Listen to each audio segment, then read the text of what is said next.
ఈరోజు కొత్తగా నిన్న చంద్రబాబు గారు ఇచ్చిన జియో ప్రకారము అమ్మకి వందనం అనే పథకం, అమ్మకి వందనం అనే పథకంలో చంద్రబాబు గారు వాగ్దానం చేసినప్పుడు ప్రతి తల్లికి ఎంతమంది బిడ్డలు ఉంటే అంతమంది, ఒకరుంటే 15,000 వస్తుంది, ఇద్దరుంటే 30,000 వస్తుంది, ముగ్గురుంటే 45,000 వస్తుంది, నలుగురుంటే ఏకంగా 60,000 వస్తుంది అని చంద్రబాబు గారు ఊదరగొట్టి మరీ క్యాంపెయిన్ చేశారు. మరి ఈ స్కీమ్కు విధి విధానాలు ఎలా ఉంటాయి? చంద్రబాబు గారు నిన్న విడుదల చేసిన జీవోలో అయితే ప్రతి తల్లికి అని రాశారు. అంటే ఈ పథకం ప్రతి తల్లికి 15,000నా లేకపోతే ప్రతి బిడ్డకు 15,000నా? చాలా కన్ఫ్యూజింగ్ గా ఉంది. ఈ సాక్షి పత్రిక అయితే ప్రతి తల్లికి 15,000 మాత్రమే, అంటే ఒక్కరికే ఇస్తారు, తల్లికి ఇస్తారు, ఒక బిడ్డకు చొప్పునే ఇస్తారు, మిగతా వాళ్ళకందరికీ ఎగనామం పెడతారు అని సాక్షి రాయడం జరిగింది. మరి చంద్రబాబు గారు దీనికి క్లారిటీ ఇవ్వాలి. ఈ పథకం వర్తిస్తున్నది ప్రతి తల్లికి 15,000 లేకపోతే ప్రతి బిడ్డకు 15,000? చంద్రబాబు గారు వాగ్దానం చేసినట్టు ప్రతి బిడ్డకు 15,000 ఇవ్వాలని, ఆ లెక్కన నలుగురు బిడ్డలుంటే 60,000 ఇవ్వాలని మేము డిమాండ్ చేస్తున్నాం. ఇంకో మారు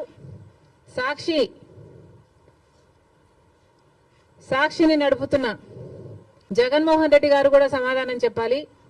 ఇలాగే జగన్మోహన్ రెడ్డి గారు కూడా అమ్మఒడి అనే పథకం, ఆయన ముఖ్యమంత్రి కాకముందు అమ్మఒడి పథకం కింద మేము ప్రతి బిడ్డకు 15,000 ఇస్తాము అని ఆ రోజు వాగ్దానం చేశారు. తర్వాత ముఖ్యమంత్రి అయ్యారు జగన్మోహన్ రెడ్డి గారు, ప్రతి బిడ్డకు 15,000 ఇవ్వలేదు, ఒక్క బిడ్డకు మాత్రమే. అంటే ప్రతి తల్లికి 15,000 అన్నట్టుగానే జగన్మోహన్ రెడ్డి గారు కూడా వ్యవహరించారు. మరి జగన్మోహన్ రెడ్డి గారికి ఆ వాగ్దానం గుర్తులేదేమో ఈరోజు చంద్రబాబు గారు గురించి రాస్తున్నారు. జగన్మోహన్ రెడ్డి గారు కూడా ఇదే వాగ్దానాన్ని ఇచ్చి మాట తప్పడం జరిగింది. తల్లికి 15,000 అని అనకుండా ఆ రోజు బిడ్డకు ఎంతమంది బిడ్డలుంటే అంతమంది బిడ్డలకు 15,000 ఇస్తాము అని తాను చెప్పడమే కాదు, జగన్మోహన్ రెడ్డి గారి తరఫున క్యాంపెయిన్ చేసిన నేను కూడా, నాతో కూడా అదే వాగ్దానమే చెప్పించారు. ఆ రోజుల్లో నేను కూడా జగన్మోహన్ రెడ్డి గారు ఈ పథకాన్ని అమలు చేస్తారు అని నమ్మి బాయ్ బాయ్ బాబు క్యాంపెయిన్లో నేను కూడా ప్రచారం చేయడం జరిగింది. కానీ జగన్మోహన్ రెడ్డి గారు ముఖ్యమంత్రి అయిన తర్వాత అమ్మఒడి పథకం కింద కేవలం ఒక బిడ్డకు మాత్రమే ఇవ్వడం జరిగింది. జగన్మోహన్ రెడ్డి గారు ఒక బిడ్డకే ఇచ్చారు, ఇప్పుడు చంద్రబాబు గారు కూడా ఒక బిడ్డకే ఇస్తారు అని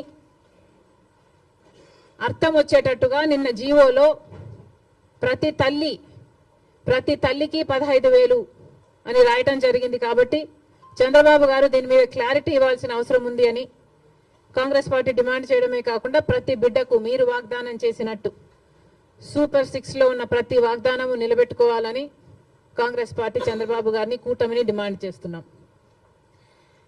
ఇక ఇటీవల క్రియేట్ చేస్తున్న కన్ఫ్యూషన్ విశాఖపట్నం స్టీల్స్.